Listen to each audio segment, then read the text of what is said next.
theories to the rights of Egyptian women. We count 15 of the surprising and myth-breaking facts about ancient Egypt only discovered these last few decades. Number 15.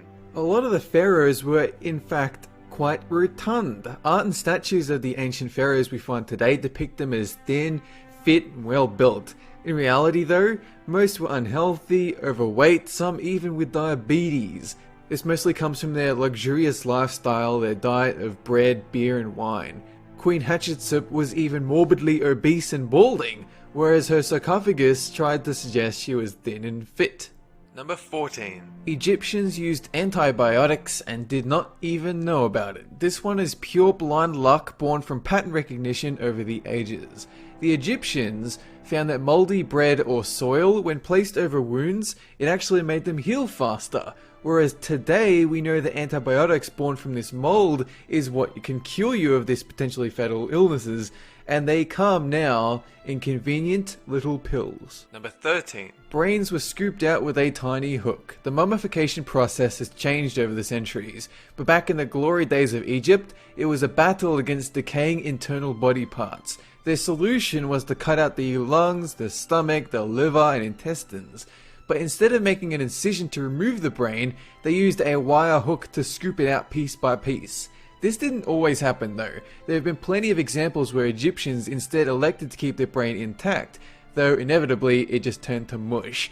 They believed that the heart was the source of your supposed soul, whereas today we know the truth about the brain. Number 12. The Egyptians were never in contact with aliens. It's a common myth that due to how much the ancient Egyptians accomplished, the pyramids, the architecture, and their unwavering faith in a complex afterlife, that they must have been in contact with advanced life forms, as shown in some hieroglyphs. Some people even use said stone engravings as proof they must have.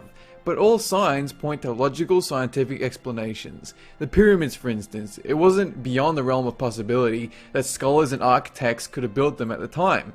It just would have taken a while. Number 11. And speaking of pyramids, the pyramids were not in fact built by slaves. Most media depict Egyptians toiling tons of rocks at the whip of their pharaoh masters.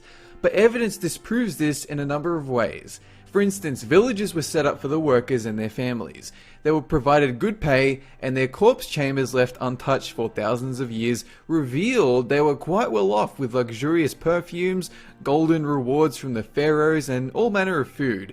The slave rumor was started around 400 BC, but the reality is, like the Death Star, contractors were hired to do the job despite the risks involved. The difference being, Luke Skywalker did not blow up the pyramids. Number 10. Who cracked off the Sphinx's nose? You would think it might have been during a world war or when Napoleon reached Egypt. But all of these events took place 60 years after the first known drawings of the Sphinx without a nose in the 1730s. At this point, there are no documented leads, although an Islamic cleric, Sa'im al-Dar, did vandalize the Sphinx in the 1370s, but he was punished for it. The nose thief remains anonymous to this day. Number 9. All of ancient Egypt has not yet been discovered. Most would believe that Egyptology was dead. How could we be in 2014 and still making new discoveries? Easy. Everything's buried under hundreds of miles of sand. The Egyptians ruled for thousands of years, so naturally, there'd still be quite a bit of it. In fact, as recently as the start of this year, we discovered a new pharaoh Osiris Senebke from 3,600 years ago.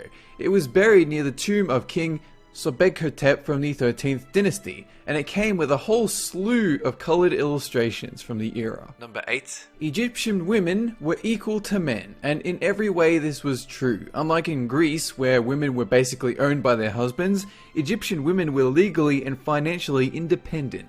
They had the right to divorce and remarry and negotiate ancient prenuptial agreements. While women were typically assigned to home duties, they still received the same payments as men and were entitled to compensation in the event of divorce.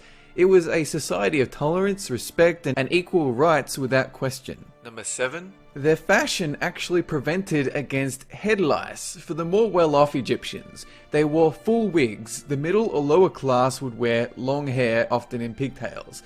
But for children aged 12 and under, their heads were shaved except for one plaited lock.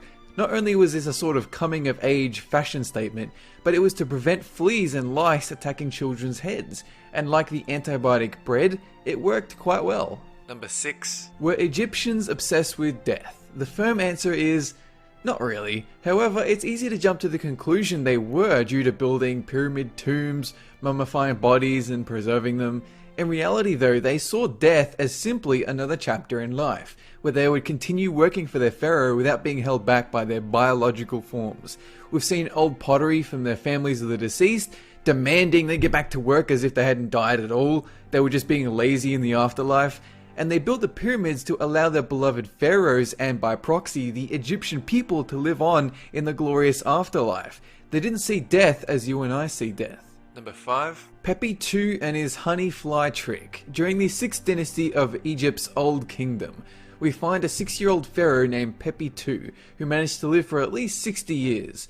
Allegedly, he hated flies constantly buzzing around him, so he ordered 2 naked slaves to smear themselves in honey and stand next to him at all times, a way to keep the flies interested in them and off him. Suffice to say, he became known to some as the Fly King. Number 4. Ancient Egyptians loved their board games. They had a bunch back in the day.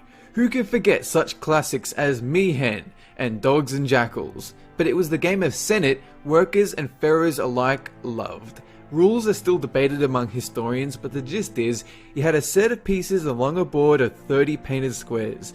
Each player had a set of pieces moved along based on dice rolls or throwing sticks.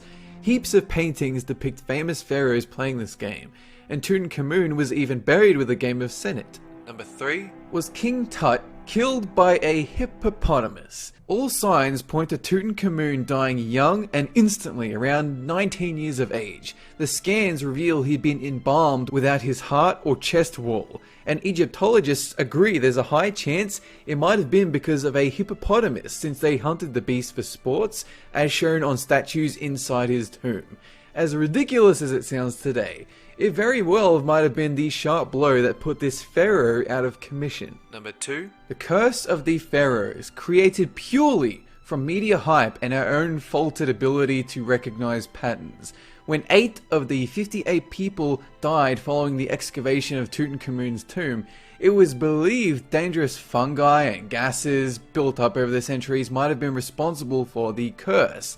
In reality though, it was a string of coincidences, and the man responsible for uncovering the tomb went on to live a happy and healthy life. Number 1. Was Cleopatra truly beautiful? All media depicts her as a breathtaking display of beauty, just as she would want to be remembered, but Roman coins from the era reveal masculine features like a big nose, chin and snarling lips.